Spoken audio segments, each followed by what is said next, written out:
சரீர தத்துவம் 96, உடல் தத்துவம் 96. இப்போ இந்த சரீரத்துக்கு ஏதேனும் நோய் குறைபாடு ஏற்படுகிறது என்றால் சித்தர்களுடைய மருத்துவ விஞ்ஞானத்திலே, மருத்துவ அறிவிலே ஒரு மண்டலம் மருந்து சாப்பிடணும். ஒரு நாள் ஒன்றுக்கு காலை மாலை ஒரு மண்டலம் என்று சொல்லக்கூடிய 48 நாளுக்கு மருந்து சாப்பிடக்கூடிய நேரத்தில் 48 பெருக்கல் 2 96 என்று வரும். உடல் தத்துவம் 96. இந்த மருந்து சாப்பிடக்கூடிய மருந்தினுடைய விகிதாச்சாரம் 48 நாளைக்கு மருந்து, ஒரு நாளைக்கு 2 வேளை அப்படின்னு சொன்னால் 48 பெருக்கல் 2 96. அதோடு மட்டுமா வான் சாஸ்திரம் இதை ஆய்வு செய்து வானமண்டலத்திற்கும் அண்டத்திற்கும் இந்த பிண்டத்திற்கும் உள்ள தொடர்பையும் இங்கே ஞானிகள் வகுத்து சொல்லுகிறார்கள். இந்த வான்வெளியிலே நவ கிரகங்கள் என்று சொல்லப்படுவது உண்டு. 9 கிரகங்கள், 12 ராசிகள், 27 நட்சத்திரங்கள்.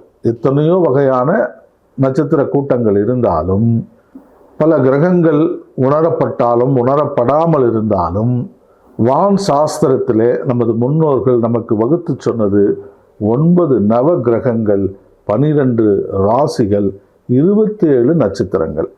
இந்த நவகிரகம் என்று சொல்லக்கூடிய 9ஐயும் 12 ராசியையும் 27 நட்சத்திரத்தையும் நாம் கூட்டி பார்க்கக்கூடிய நேரத்தில் 48 என்று வரும்.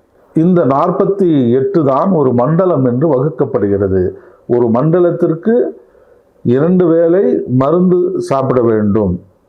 ஏன்? இதற்காக மருவிய தத்துவம், சரீர தத்துவத்திலே மருவிய தத்துவம் நோய்வாய்ப்பட்டிருக்கக்கூடிய நிலையில் இந்த உடம்பானது பாதிக்கப்படுகிறது. அந்த மருவிய தத்துவத்தை சீர்படுத்துவதே மறு தத்துவம், மருத்துவம். மருவிய உடல் தத்துவத்தை சீர்படுத்தக்கூடியதே மறு தத்துவம், அதுவே மருத்துவம்.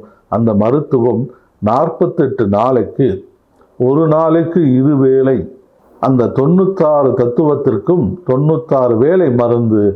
இது கிரக அடிப்படையிலே மாற்றங்கள் ஏற்படக்கூடிய நேரத்தில் அவரவர் கர்ம வினைக்கு ஏற்றவாறு நோய்கள் ஏற்படுவதாகவும், அந்த நோயை மாறிப்போன உடல் தத்துவத்தை சீர் செய்யக்கூடிய நேரத்தில் மறு தத்துவத்தை மருத்துவத்தை செய்யக்கூடிய நேரத்தில் கிரக நிலைகளை ஆராய்ந்து, ராசி நிலைகளை ஆராய்ந்து, நட்சத்திர நிலைகளை ஆராய்ந்து மறு தத்துவம் செய்வது, மருத்துவம் செய்வது சித்தர்களுடைய மருத்துவ விஞ்ஞானத்திலே அடிப்படையான விஷயமாகும்.